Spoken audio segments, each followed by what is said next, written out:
Egunon, saio hau publikoa da, saioa grabatu eta zabaldu egingo den jorratutako gaiak herritarrei ezagutzeko asmoz. Hona, bertarututako pertsonak ere libre batean etorri dira eta kontrakoa esan ezenean hemen azaldutako iritziak eta irudiak grabatzeko eta edatzeko baimena ematen dute.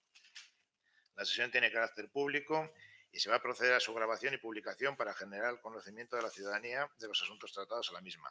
Las personas asistentes como público a la sesión lo hacen libremente y se entiende que dan a la grabación y difusión de las opiniones e imágenes que de las mismas se obtengan. Saca la foto porque es que está justo delante de la cámara Yogo, entonces... Sí.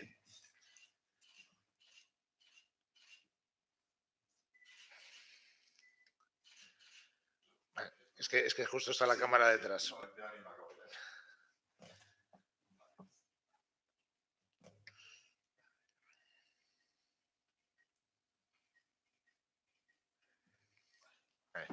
Es que bueno, el punto 1 del orden del día es el expediente 3.993-2019, declaración institucional del 25 de noviembre, Día Internacional contra la Violencia hacia las Mujeres. Bueno, durante toda la semana pasada se han celebrado diversos actos con motivo de esta fecha y bueno, se trata de aprobar la declaración que ya se aprobó en comisión. Si os parece, paso a leer la declaración. Con motivo del 25 de noviembre, Día Internacional para la Eliminación de la Violencia contra las Mujeres, reiteramos el carácter estructural de este tipo de violencia y manifestamos nuestro compromiso con la construcción de una sociedad libre de violencia contra las mujeres. Asimismo, en línea con el marco jurídico internacional, reafirmamos que es necesario plantear actuaciones en todos los planos de la intervención, prevención, detección, atención, protección, coordinación y justicia, haciendo hincapié en la importancia de la reparación a las víctimas y supervivientes. El principio de reparación de las víctimas supone poner en marcha las acciones necesarias con el fin de devolver a la víctima al estado previo a sufrir la violación de sus derechos. En el caso de las víctimas de la violencia machista, se entiende que el fin es la mejora sustancial de las condiciones de vida de las víctimas a partir de la reparación de sus derechos violados y recuperación del daño causado. Asimismo, se debe apoyar el proceso de empoderamiento que refuerce su capacidad de autonomía para superar la situación de violencia. Los gobiernos locales asumimos la responsabilidad y competencia reconocida en materia de atención a las víctimas, por ser las instituciones más cercanas a las mujeres que sufren la violencia machista en nuestros pueblos y ciudades. Bajo el impulso coordinado del personal político y técnico, la intervención local en reparación resulta clave para ayudar a la restitución de la vida comunitaria y la reparación social y pública en el entorno más cercano de las víctimas y supervivientes de la violencia machista. En este sentido, el trabajo de las técnicas municipales de igualdad en Berdin Sarea, Red de Municipios Vascos por la Igualdad y contra la Violencia hacia las Mujeres, es fundamental y valioso para proveer a los ayuntamientos, especialmente a los de menor tamaño, de orientación y criterios comunes de actuación. En concreto, en el ámbito de la reparación se trabaja en la elaboración de una guía de actuaciones locales para la reparación de las víctimas de violencia machista, para que las entidades locales puedan llevar a la práctica y concretar el derecho de reparación de las víctimas de violencia machista en el ámbito de competencia municipal. Los gobiernos locales queremos actuar para cumplir los compromisos políticos y con ello poder contribuir en la erradicación de todas las formas de violencia machista. Poniendo los derechos de las víctimas en el centro de todo el proceso de atención, escuchando y atendiendo sus necesidades y demandas, contando con recursos y personal especializado y cualificado desde el enfoque reparador con perspectiva feminista, velando por la diligencia y celeridad en todos los procesos de intervención reparadores y empoderadores, coordinándose con todas las instancias implicadas para articular los dispositivos de atención y reparación que garanticen la recuperación integral de las víctimas de violencia machista y la restitución de los derechos vulnerados, cooperando estrechamente con las agrupaciones feministas y asociaciones de mujeres locales para el diseño de la política de igualdad y actuaciones en materia de atención y reparación de las víctimas supervivientes de violencia machista. Y asimismo, hacemos un llamamiento a toda la ciudadanía pues, para que participe activamente en los actos de denuncia y reivindicación que se desarrollan con motivo del 25N en todos los municipios y, como he dicho, hemos celebrado la pasada semana. Rosana. Aprobatu genuen, ados gauz eta horretan ibiliko gara. Joseba. Nada, no tenemos nada que decir. Nela. Barkatu. Bueno, gu ados gara, baina guk bai dugu zer esaterik. Adierazpenetik markatu nahi izan ditugu bi gauza. Alde batetik indarkeria mota horien egitura izaera nabarmentzen dugulako, alde batetik, eta bestaldetik, postekoa da, indar feministatik atera diren hainbat pausu eta hainbat laguntza hartu izanaz. Zentzu horretan, zoriontzeko talde feminista guztiak. Gero, ondo dago, adierazpena, baina guri beti gertatzen zaigun moduan, guretzako motza da, ez dela ekartzen gurera ekintzarik edo. Orduan, zentzu horretan guk eskabide bat egin nahi dugu, eta zera da. Esate baterako, konpromiso bat hartu, planaren berdintasuna jasota dagoen ekintza bat aurrera eramateko ahalik eta lasterren. Eta da, gazteei zuzendutako prebentzio estrategia komuna. Eta guk ulertzen dugu gazteak hezkuntza sistematik kanpo daudenak ere. Esan nahi dugu, ikastetxetan, institutoetan dagoenekin erraz egiten da lana, baina hezkuntza sistematik dauden gazteekin beste estrategia bat behar dugulako, gure ustez. Hori baino ez. Eskerrik asko, Nerea. Josu? Sí, de acuerdo. Principalmente pues porque considero que es oportuna, necesaria e imprescindible una declaración de este tipo, además de otras acciones que se puedan producir a la vista de la evolución del problema. Probablemente llegamos un poquito tarde, pero siempre hay tiempo para intentar de alguna manera resolver el problema tan grave que está aconteciendo en la sociedad.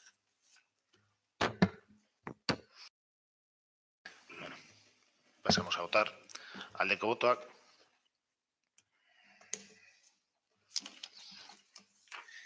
El punto número del día, expediente 3994-2019, de declaración del Día Internacional del Euskera, el 3 de diciembre de 2019. Rosana. Gaur eguna dela, irakurriko dugu adierazpena. Bide barriak, modu barriak, ongitorri etorkizunera. Jauzika dator euskara, jauzika mendez mende, jauzika egunez egun, bihotzetik bihotzera jauzika, eta batez be, Espainiaz Espain jauzika. Bere eguna du gaur euskarak nazioarteko eguna hain zuzen ere, baina dakigu euskal herritarrok eta euskalistunok gaur ospatzen duguna ez dela egunaren mugetara errenditzen. Jauzi egiten du euskarak egunaren mugez gaindi ere. Jauzi egiten du euskarak muga guztiz gaindi. Gure hauan bizi-bizi gure belarrizetan zer nahitarako pres beti. Nora nahiko euskaragun gurea denona. Zer genuke bestela gaur ospatzeko? Bide luzea egina du euskarak eta arekin batera euskalistunok eta euskaltzaleok etorkizuna irabasteko etengabeko aleginean. Bide luzea du egina euskal gizarteak euskara plaza guztietara duintasun osoz eramateko. Eta asko lortu da, jardunak bere erakusten digu egunero, ezinbestekoa dela bide hoiek gauzak egiteko moduak, etengabe eguneratzea, eraberritzea, irudimenez biziagotzea. Eta argi erakusten ari gara, euskalgintzan ari garen guztiok prest gaudela eta gogotsu irakaspena barneratzeko eta praktikan mamitzeko. Jarduerak adostu ditugu, diagnostikoak hurbildu ditugu. Ekimena josi ditugu elkarrekin ebaluatu dugu egindakoa, da elkarrekin hobetuko dugu hobetu beharrekoa. Eta gizarteak erantzun sendoa eman du. Honetziz, euskararen erabilera era iraunkor eta argian handiagotzeko estrategia eta molde barriak. Badugu bai, zer ospaturik aurtengo euskararen nazioarteko egun honetan ere. Ezagutzen ez genuen modu batean aktibatu zituen iazko gizarte ariketa arrakastatsuak euskalistunak, neurri batekoak naiz bestekoak. Aktibatu zituen baita ere herriaginteak eta askotariko gizarte erakundeak, ikuspegi berri batetik. Eta batez be, estrategiak eta diskurtsoak erabirritzeko joera eta prestasuna aktibatu zituen. Aldekotasuna horrela, konpromezu eragingarri eta praktiko bihurtzeko bidean jarri izan. Badator, hurbileko ostertzean, ekimenaren jarraipena. Euskaraldia berraktibatuko dugu, berriz ere denon arteko adostasun eta lankidetzan, eta hurrengo urteko Euskararen nazioarteko egunak izango du, ezinbestez, toki propioa ariketa sozial erraldoi horren ingurumenean. Ez da, baina, horretara mugatzen Euskararen erabilera areagotzeko eginala. Ezin inola ere horretara mugatu, alorrez alor landu beharra dago erabileraren landarea, sendo az dadin. Ugari dira, berariazko lanketa eskatzen duten alorrak, eta hoien guztien artean bada bat, gizarte bizitzaren gune-gunean dagona. Ekonomia, lana eta kontsumoa biltzen dituen arloa. Hain zuzen ere, gizartearen eta herritarron bizitzaren motor nagusia baita. Arlo sozioekonomikoak eta euskararen erabilerak elkarri egin behar dioten ekarriaren garrantzia ez da gutariko inorentzat ez ezaguna. Bai baitakigu, ez dela hizkuntza normalkuntzarik lanaren, ekonomiaren eta kontsumoaren munduan errosakonik ez duenik. Sendoak dira alor horretan ere, eragile nagusiak egiten ari diren urratsak, eta horietan lehena, zalantzarik gabe euskararen erabilera askotariko erakundeen izaeraren ezaugarrien artean txertatzea dago. Bide barriak, modu barriak, arlo sozioekonomikoaren ere. Estrategia barriak beraz, konpromisu barriak, konpromisuari erantzuteko molde barriak, praktika barriak. Azken batean, aldekotasun eraldatzailea da gure gizartea, euskal hiztunok eta euskaltzaleok aktibatuz, bideratzen ari dana. Bertan du euskara etorkizuna, bide eta praktika barrietatik datorren etorkizuna, ongitorri etorkizunera. Eskerrik asko, Rosana. Joseba. También estamos de acuerdo. Todas las iniciativas que vengan encaminadas a potenciar y a difundir el idioma, que es parte de nuestro patrimonio, nos parecen bien y lo tenemos también recogido en nuestros propios estatutos como asociación vecinal. Estamos de acuerdo. Eskerrik asko, Joseba. Ela. Eskerrik asko. Badugu zer ospaturik, bai. Hemendik aprobetxatu nahi dugu, zoriontzeko Mikel Galizia batxillardegi saria jasotzeagatik. Ez da lan makala, gainera enkarterriko batek olako saria eskuratzea. Así que, berriro, hemendik zorionak Mikel Galiziari. Hori alde batetik, bestaldetik. Onartuko dugu. Baina aurrekoan bezalaxe, guretzat, motza geratu da. Ondo dago, adierazpen moduan, baina gurera ekarrita, motza. Orduan,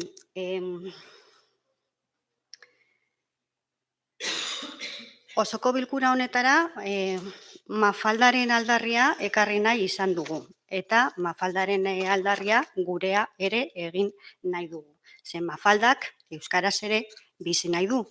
Eta guk ere euskaraz bizi nahi dugu. Zentzu horretan eskubide askoren artean, hizkuntz eskubidea ere badugu. Berdintasun bezalaxe, hizkuntza politikan, zeharkako politika izan beharko du.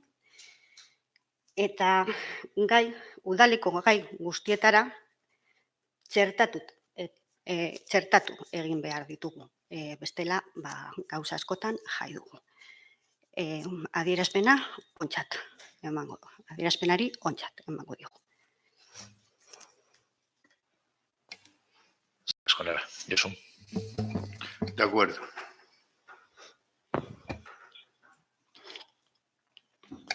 Bai. Lehenengo eta behin Mikel Galiziaren ados gaude, zoriontzen dugu geupe, zurekin bagatoz. Eta bestetik geupe pentsatzen dugu euskara zeharreko gaia dela, gai guztietan, eta horrela saiatuko gara behintzat lanean. Poliki-poliki, hemen ez dalako erraza, bino bardin pentsatzen dugu. Bide horretan, elkartuko gara. Joseba. Josu. Pasamos. Aldeko botoak.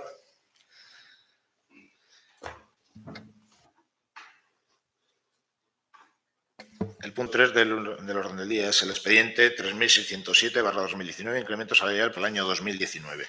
Lo que traemos a la aprobación del Pleno es el incremento salarial para la plantilla, tanto del Ayuntamiento como la residencia, que siguiendo las recomendaciones de él, se trata de una subida del 2,25% más el 0,25 a partir del 1 de julio. Rosana. Bai, baiezkoa. Seo. Nada, estamos de acuerdo. Nela. Ba, ontzat ematen dugu. Josu. De acuerdo. Aldeko botoak. El punto 4 del día es el expediente 3544/2019, modificación de las ordenanzas fiscales para 2020. La modificación que traemos para las ordenanzas es únicamente el incremento de precios para la residencia. Se trata de un incremento del 2% para la tarifa de residentes sin grados, sin grado valorado, y a los valorados con grado de dependencia aplicar la cuota que establece la Diputación Foral de Vizcaya. Quizá en la comisión, por mis palabras, puede haber alguna duda de qué era lo que realmente se aprobaba, pero lo que aprobamos únicamente es la modificación de estas cuotas. Rosana. Eso es. Joseba. No, de acuerdo. Nela.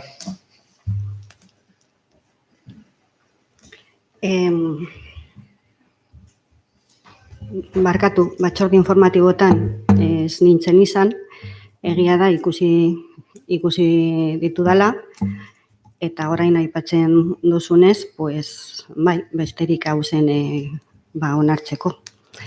Así que, bueno, pues, honetan abstenituko gara, edo igual kontra bozkatuko dugu. Dena den gauza bat, bai, aipatzeko daukagu. Batzorde informatiboan uste dut alkateak esan zuela, tasen informe bat edo kostuen informe bat eskatuko zutela gobernu taldetik. Ez dakit ondoen. Horretaz aparte, guk eskatzen dugu, txosten hori izatekotan kopia bat, baina horretaz aparte guretzat oso garrantzitsua izango dela, erabiltzaileen profilaren edo txosten bat egitea. Jakiteko zein pertsonak erabiltzen dituen zein zerbitzu edo, horrela, politika fiskal baten bitartez, desoreka egotekotan, desoreka horiek doitzeko edo lausotzeko edo ezeztatzeko. Hori baino ez.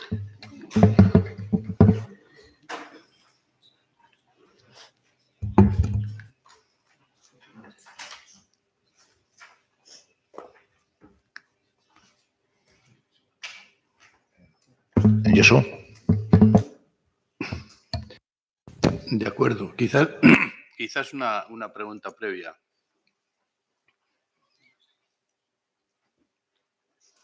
¿La tarifa que pagan los residentes cubre los costos de la plaza? No. La tarifa que pagan los residentes no cubre los costos de la plaza. De hecho, el déficit que tiene la residencia pues es importante. Ya, pero no cubre los costos ya de base, o sea, por el propio precio que tiene la residencia, o no cubre los costos porque hay personas mayores que no alcanzan a pagar los costos de la residencia en sí, los costos reales. Yo creo que eso es muy importante, no sé, y probablemente el ayuntamiento es difícil que pueda prestar un servicio en el que previamente no cobre los costos reales del servicio que presta. Entonces, es nada más por curiosidad, no tengo otra. No, en ninguno de los casos cubriría los costos de la residencia. ¿Vale? Me refiero, aunque todos pagaran el precio que establece Diputación, aún así no se cubriría el costo.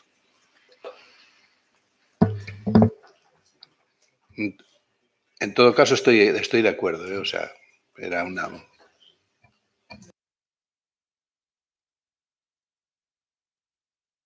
a ver, creo que el informe de las tasas que se refiere es las tasas y los precios públicos de todo eso se va a encargar para el año que viene.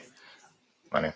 Entonces, pues bueno, ahora en estos momentos lo que planteamos es esta subida, pues porque la situación de la residencia, pues entendemos que requiere al menos una pequeña adecuación de esos precios.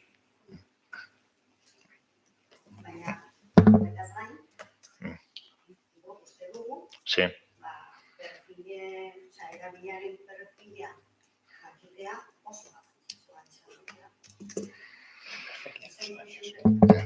Barkatu, esenplu simple bat jartzearren, zinemaren sarreran, esate baterako, pues, heldu batek, ume batek baino gutxiago ordainduko lukela. Esenplu simple bat jartzearren. Orduan, badau, gizartean badauz multzo batzuk, beste multzo batzuk baino, ahulagoak. Eta multzo ahul horiek babestu behar ditugu guztion artean. Luego lo vamos a ver en la Junta Rectora de la Residencia, pero esa subida del 2% que se aplica es a muy pocos residentes y que, bueno, y entendemos que es asumible por su parte. Bueno. Es lo que se ha hablado con lo que hemos planteado y por eso se plantea. No sé si recordar ahora mismo que son 5 residentes que probablemente serán menos porque alguno pasará a alguna valoración de grado que está contemplado en el propio presupuesto. Desde los inicios de la anterior legislatura, en la mayoría de las egoitzeko junte gehienetan edo, gure aldetik, aldarrikatu genuen, gastuen artean, pertsonalgo gastuek aparte, zeudela gastu korriente asko.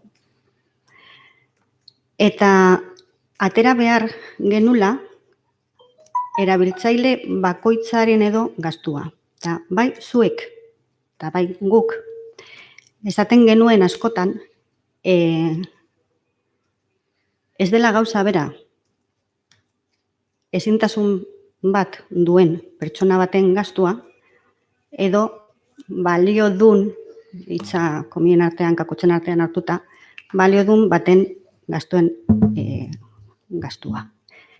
Eta ezberdin behar genula. Hori alde batetik. Eta Josuk aipatutakoa, egia da, badaudela, egoiliar batzuk, kostuen baino gutxiago ordaintzen dutela, baina erregimen berezi batean daudelako. Udal honek onartutako erregimen berezi batean. No quiero perderme nada de lo que me estás diciendo, entonces... Ya, lo siento. Bueno, no lo siento. O sea, ya sé que no lo sientes. No lo puedo sentir. No lo o sea, esta es una de las muchas veces que los euskaldunes tenemos que retomar nuestros derechos. Ahultze palabra esa yo gustatzen Josuri, pero bai. Eta zeintzu horretan, pues beste eskabide bat. Plenoetan, itzultzaile lana edo. Vale, pues lo tomamos nota y lo pensamos y lo valoramos, ¿vale? Pero bueno.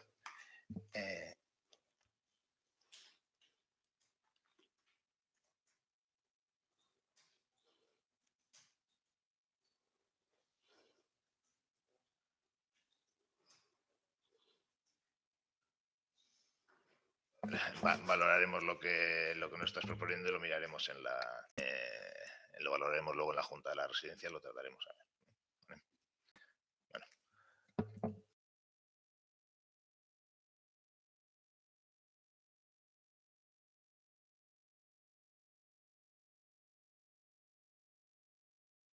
El punto número 5 es el expediente 2898/2019, modificación del presupuesto número 4. 2019, régimen de transferencia, la número 4. Se trata de una modificación de crédito que se trata de aumentar la partida de contrato de gestión del polideportivo para afrontar algunos gastos. El principal de estos gastos es el estudio de viabilidad necesario para sacar el concurso de gestión del polideportivo, que en principio no estaba previsto en esta partida. Están los informes de intervención y en ellos se indica de qué partida se detrae esas cantidades y de dónde no. Rosana, Ez, baiezkoa izango da. Joseba, No tenemos nada que aportar. Nera, Bueno, ez dakit. Guk ez genuen onartu aurtengo aurrekonturik, orduan guk ez dugu babestuko. eskerrik asko Nela. Josu, Lo primero, aprovechar la oportunidad para que se ponga un servicio de traducción. Y lo segundo, de acuerdo. aldeko botoak,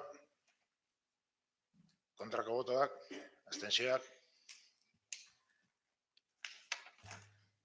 Gai zerrenda eztabaidatzeko gehiagorik ez dagoenez bukatzuk emango dut. No habiendo más puntos en el orden del día, se da por finalizada la sesión.